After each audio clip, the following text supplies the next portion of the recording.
Hello everyone, welcome to Sara's opinion matters Tamil. இன்றைக்கி நம்ம சிம்பிளாக ஒரு குருமா தான் பண்ண போகிறோம். இது எந்த காய்கறியும் இல்லாமல் plain குருமா. இந்த குருமா ஒரு 10 மினிட்ஸ்லேயே ரெடி பண்ணிடலாம். அது இட்லி, தோசை, சப்பாத்தி, பூரி எல்லா டிஃபன் ஐட்டமுக்கும் நல்லாயிருக்கும். இப்போ இதை எப்படி பண்ணுறதுன்னு பார்க்கலாமா?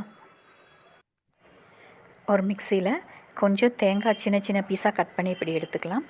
இது கூடவே ஒரு சின்ன பட்டை, ஒரு கிராம்பு, ஒரு ஏலக்காய் போட்டுட்டு ஒரு 2 டீஸ்பூன் அளவு பொட்டுக்கடலை ஆட் பண்ணிக்கலாம். கொஞ்சமாக தண்ணி விட்டு இதை அரைச்சி எடுத்துக்கலாம்.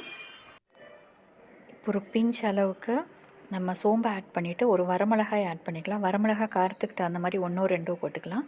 கொஞ்சம் தண்ணி ஊற்றி நல்லா அரைச்சி எடுத்துக்கலாம். இப்போ ஒரு வானலியில் ஒரு 2 டீஸ்பூன் அளவுக்கு எண்ணெய் ஊற்றிக்கலாம். ஒரு 1/4 டீஸ்பூன் கடுகு போட்டுட்டு கடுகு வெடிச்சதும் ஒரு பெரிய வெங்காயம் நல்லா ஸ்லைஸ் பண்ணி எடுத்தது, கொஞ்சம் கருவேப்பிலை போட்டு நல்லா வதக்கி எடுத்துக்கலாம். இது நல்ல ஒரு கண்ணாடி பதம் வரட்டும். இப்போ இது கூடவே ஒரு நல்ல பழுத்த நாட்டு தக்காளியும் 2 பச்சை மிளகாய் இது போட்டு நல்லா வதக்கி எடுத்துக்கலாம். இப்போ இந்த தக்காளி வெங்காயம்லாம் நல்லா வதங்குறதுக்காக தேவையான அளவுக்கு கல் உப்பு இது கூடயே போட்டு நல்லா வதக்கிடலாம். இப்போ இந்த உப்பை ஆட் பண்ண உடனே இந்த தக்காளி வெங்காயம் எல்லாம் நல்லா வதங்க ஆரம்பிச்சிரும். இது நல்லா வதக்கி எடுத்ததுக்கப்புறம் நம்ம இந்த மிக்சியில் அரைச்சி வச்சு இல்லையா தேங்காய், இதை நம்ம ஆட் பண்ணணும்.